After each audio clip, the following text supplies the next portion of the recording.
batang may pangarap para sa bawat magulang na naghihintay sa kanilang pag-uwi. Ito ang ating panawagan.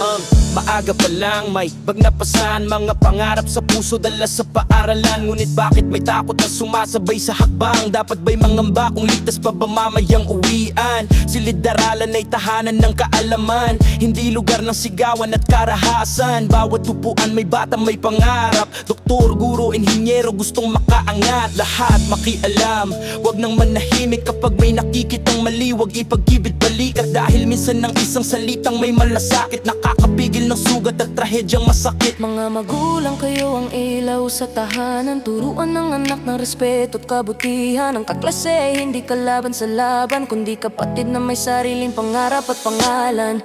Kaligtasan ng mga mag-aaral, sama-sama nating ipaglaban. Walang puwang ang takot at karahasan, sa paaral lang dapat ay tahanan ng kinabukasan. Kaligtasan ng mga mag-aaral, pag-ibig at paggalang ang sandalan. Kung tayo magkakapit-pisig at magtutulungan, mas maliwanag ang bukas ng kabataan. Sa mga kabataan, makinig sandali, hindi astig hanggang na puro gulo ang hatid. Sa simula'y parang barkadang masaya, pero sa dulo'y problema at luha ang kasama. Walang magandang dulot, ang dahas at galit. Pangarap mo'y baka tuluyang mawala't mapatid. Mas matapang ang taong marunong umunawa at marunong magmahal kahit mahirap ang sitwasyon nila. Kapag may nalulungkot, lapitan at kausapin. Kapag may nag-iisa, huwag hayaan sa dilim, dahil bawat pusong sugatan ay nangangailangan ng kaibigan na handang umalalay at samahan. Hindi natin kailangang maghintay ng trahedya bago marinig ang sigaw ng pag-asa. Pagmamahal sa kapwa ang ating sandata, para mapanatiling ligtas ang bawat bata. At sa ating mga mambabatas sa bansa, pakinggan ang panawagan ng masa.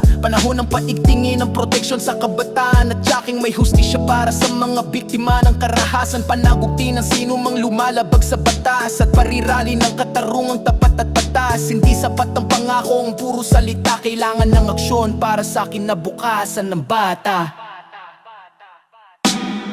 Kaligtasan ng mga mag-aaral, ito ang laban ng buong sambayanan. Magulang, guro, estudyante at pamahalaan, mag-aisa para sa ligtas na paaralan. Kaligtasan ng mga mag-aaral, walang buhay na dapat mawalan ng pag-asa. Pagmamahal, respeto at pagkakaisa, ang tunay na daan tungo sa mas ligtas na bansa.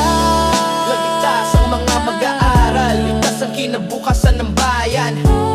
Kaya ngayon pa lang tayo'y kumilos na at gawing tahanan ng pag-asa ang bawat paaralan.